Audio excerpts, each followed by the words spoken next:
आपका नुमाइंदा हिंदुस्तान की सबसे बड़ी पंचायत हिंदुस्तान की संसद में कौन होगा, इस बात का फैसला करने का चुनाव।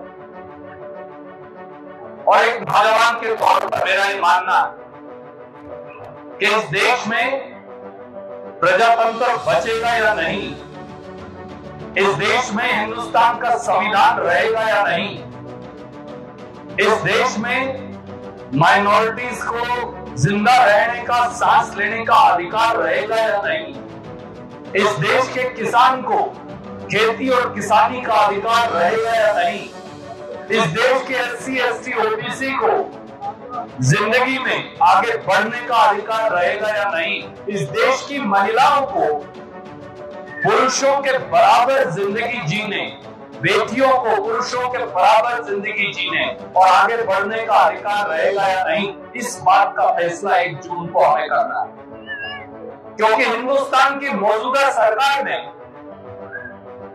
देश के हुक्मरानों ने, देश के उस राजा ने जिसको वोट से हमने बनाया 2 बार, आज उसने देश के संविधान पर हमला बोल रखा, आज उसने देश के किसान पर हमला बोल रखा, आज उसने देश की अगली नस्ल, देश की नौजवान पीढ़ी की बढ़ोतरी पर हमला बोल रखा।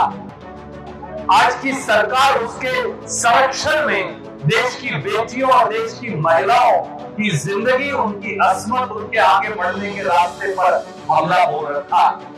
देश के गरीब पर, देश के SC BC ST पर, आदिवासी पर, दलित पर, पिछड़े वर्गों पर, उनकी जिंदगी, उनके आगे बढ़ने के अधिकारों पर आज हमला बोल रखा। आज देश में एक ऐसी सरकार दुर्भाग्य से 10 साल से सत्ता में है जिसने इस देश के लोगों के ऊपर हमला बोल रखा। फैसला क्योंकि हो सकता है, वो एक पुरानी कहावत है कि लम्हों ने खता की थी और सदियों ने सजा पाई।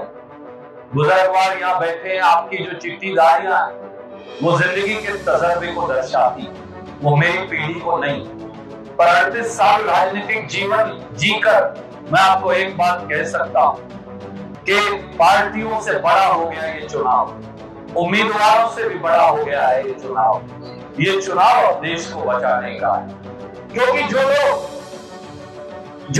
इस देश के लाखों किसानों और मजदूरों को जो दिल्ली के बॉर्डर पर रोक लिए गए, जिनको नरेंद्र मोदी, मनोहर लाल खट्टर, दुष्यंत चौटाला और बीजेपी के नेताओं ने दिल्ली की सीमा पर रोके रखा, जो 381 दिन तक मेरे जैसे नौजवान, आप जैसे बुजुर्ग हुआ दिल्ली की सीमा पर बैठे रहे, ये वो लोग हैं। अगर कोई गुरुओं का केशधारी सिख था तो ये उनको क्या कहते थे 1 साल पहले तक? हमें खालिस्तानी कहा करते थे। मेरे जैसा कोई नौजवान था, आपका बेटा जो केस नहीं रखता, उसको कहा करते थे ये उग्रवादी है, ये देशद्रोही। कोई नौजवान इस नौजवान जैसा था, इस नौजवान जैसा था, उस नौजवान जैसा था, उनको कहते थे ये गुंडे हैं, बदमाश हैं, मवाली हैं। घोड़े की टापों के नीचे हमारी पगड़ियों को इन्होंने ढोला था। दिल्ली के बॉर्डर पर इतने बड़े बड़े भाले खड़े कर दिए थे, दीवारें बना दी थी जैसे कभी मुगलों ने 7 जालों को दीवारों में चिरा था। उसी प्रकार से इस देश के पंजाब और हरियाणा के किसानों के, देश के किसानों के, मजदूरों के, गरीबों के, अखिलियत के, उनके अरमानों को उन दीवारों के अंदर चिनने के लिए उसी प्रकार की दीवारें खड़ी करवा दी।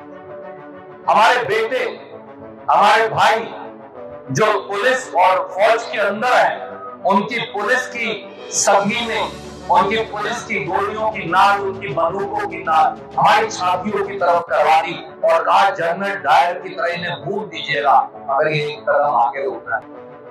मैं आपसे पूछता हूं, वो लोग जो हमें गुंडा और बवाली कहा करते थे, वो लोग जो आपके बच्चों को नक्सलवादी और उग्रवादी बताया करते थे, वो लोग जो मेरे बड़े भाई जैसे हमारे साथियों को खालिस्तानी बताया करते थे, आज हमारी वोट मांगने का भी अधिकार है।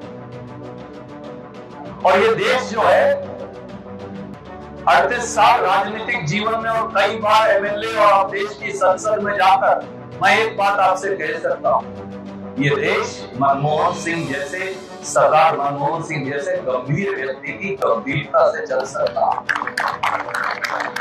जो लोग कहा करते थे, याद करिए नरेंद्र मोदी ने तो जब सरदार मनमोहन सिंह का देश की संसद में मजाक उड़ाया, वो एक सरदार मनमोहन सिंह का नहीं, वो केवल केशधारी सिखों का नहीं, हर पंजाबी का उन्होंने मजाक उड़ाया ये कहकर कि तो बाथरूम में छाता लेकर नहाते।